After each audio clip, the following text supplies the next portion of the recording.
Baik, assalamualaikum warahmatullahi wabarakatuh. Di sini saya Elza Imelda Pratiwi akan menerangkan mengenai pengelolaan lingkungan belajar. Pengertian dari pengelolaan lingkungan belajar sendiri, pengelolaan berasal dari kata kelola yang mendapat imbuhan pe dan akhiran yang mempunyai arti ketalaksanaan, tata pimpinan, atau bisa disebut juga memanajemen lingkungan yang merupakan sumber belajar memiliki pengaruh dalam proses pembelajaran. Lingkungan dalam arti sempit adalah alam sekitar di luar diri individu ataupun manusia. Lingkungan itu mencakup segala material dan stimulasi di dalam dan di luar individu, baik yang bersifat fisiologis, psikologis maupun sosial kultural. Nah, yang kedua, tujuan pengelolaan lingkungan sendiri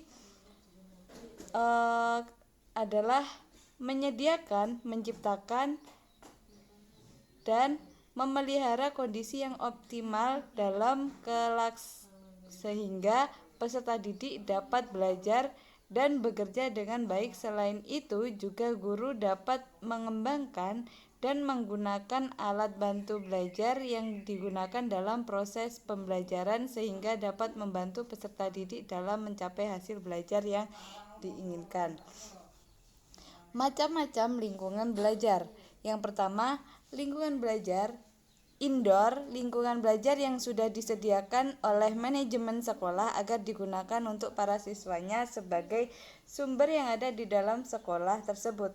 Lingkungan belajar ini bisa berupa perpustakaan, laboratorium, dan auditorium. Utamanya adalah ruang kelas. Yang kedua, lingkungan belajar outdoor adalah kebalikan dari lingkungan belajar indoor, yaitu lingkungan atau sarana belajar yang berada di luar lingkungan sekolah. Dalam artian, lingkungan belajar ini diciptakan tidak untuk proses belajar mengajar, akan tetapi bisa digunakan untuk proses belajar mengajar, seperti misalnya museum, masjid, monumen, dan lapangan. Yang aspek pengelolaan lingkungan belajar. Pengelolaan kelas merupakan keterampilan yang harus dimiliki guru dalam memutuskan, memahami, mendiagnosis, dan kemajuan bertindak menuju perbaikan suasana kelas. Aspek-aspek yang perlu diperhatikan dalam manajemen kelas adalah sifat kelas, pendorong kekuatan kelas, situasi kelas, tindakan selektif dan kreatif.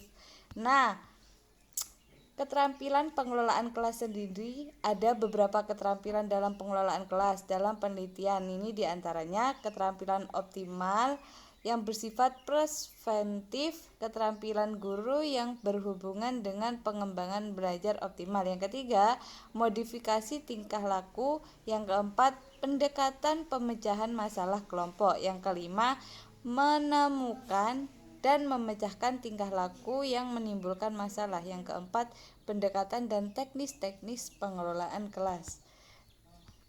Baik, itu saja yang dapat saya sampaikan. Kurang lebihnya mohon maaf. Wassalamualaikum warahmatullahi wabarakatuh.